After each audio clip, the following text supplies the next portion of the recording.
자, 이번 시간에는 경영 시스템의 구조와 설계 중에서 두 번째, 경영 전략과 시스템의 접근에 대해서 살펴보겠습니다. 자, 산업공학에서 다루고 있는 시스템의 특성은 이제 앞 시간에서도 이제 살펴봤다시피 시스템의 가장 중요한 특징은 목표가 되겠죠. 공통의 목표. 구성 요소들 간의 공통의 목표를 설정한다. 그 다음에 시스템의 핵심적인 기능으로서 전략을 수립하는 거죠. 그러니까 이제 그 시스템이 하고자 하는 방향과 경로, 갖다 이제 우리 경영 전략 또는 사업 전략이라고도 이렇게 얘기를 합니다. 자, 경영 전략을 정해보면 이제 좁은 의미로 협의라 그러면 좁은 의미죠. 좁은 의미를 볼 것 같으면 경쟁 우위를 어떻게 획득할 것인가. 그 다음에 기업의 경영 목표를 설정하고 이제 행동 방향을 결정하기 위해서 이제 보통 사업 중장기 사업 계획에 대한 형태로 우리가 작성을 하게 됩니다. 그리고 전략이라는 것은 자원을 어떻게 배분할 것이냐, 기업이 갖고 있던 기업의 자원, 리소스를 어떻게 배분하고 할당할 것이냐, 그리고 이 문제를 갖다 결정하는 것을 우리가 경영 전략이다 이렇게 볼 수가 있겠습니다. 자, 넓이를 본다 그러면 경영 전략을 그 경영의 목표는 그리고 시스템에 대한 목표죠. 우리 전략과 시스템이라는 거는 가장 중요한 특징이 첫 번째는 목표잖아요. 목표. 구성 요소 간의 공통의 목표가 있다. 그 목표를 달성하기 위해 각 구성 요소들의 기능,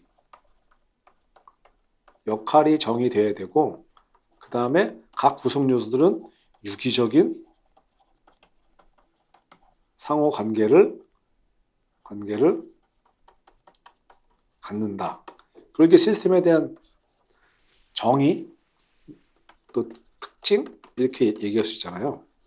그러면 전략도 마찬가지로 전략의 목표 어떤 방향을 할 것이냐 거기에 따라서 계획을 수립하고 그리고 그 계획에 따라서 실천하는 그래서 실천하기 위해서 갖고 있는 인력과 자원을 어떻게 배분할 것이냐. 사실 인력 및 자원이라는 얘기는 인력도 자원의 하나의 요소가 되겠죠. 자원이라 하면 대표적인 게 경영 관리의 3요소 그러면은 3M 또는 4M, 뭐 5M 이렇게 볼 수가 있는데 가장 첫 번째가 뭔가요? 맨, 인력, 그다음에 머티리얼, 재료,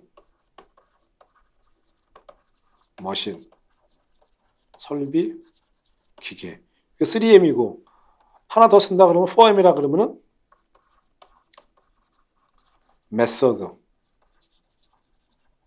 방법. 4M이라 그러면은 뭘까요? 매니지먼트. 4MI라고 얘기하면은 I 그러면 인프라. 뭐 이런 것들이 다 자원이죠, 자원.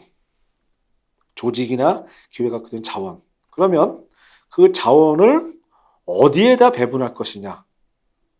그죠? 그 다음에 그 전략 수행에 대한 결과를 어떻게 평가할 것이냐. 이런 부분들을 평가에 따라서 다시 새로운 전략으로 업데이트하고 수정하고 결국 계획이라는 거는 플랜을 세우고 플랜대로 실천하고 두하고 그 다음에 플랜대로 됐는지 평가하고 체크하고 그 다음에 다시 계획을 수정하고 액션을 취하고 그래서 PDCA 사이클로 볼 수가 있겠죠. 일련의 과정은 그리고 P, D, C, A의 과정을 반복 리비전하면서 계속 관리의 수준이 높이는 활동 이런 것들이 경영 전략이나 시스템에서 다 같이 필요한 그런 활동이 되겠습니다. 자, 광의의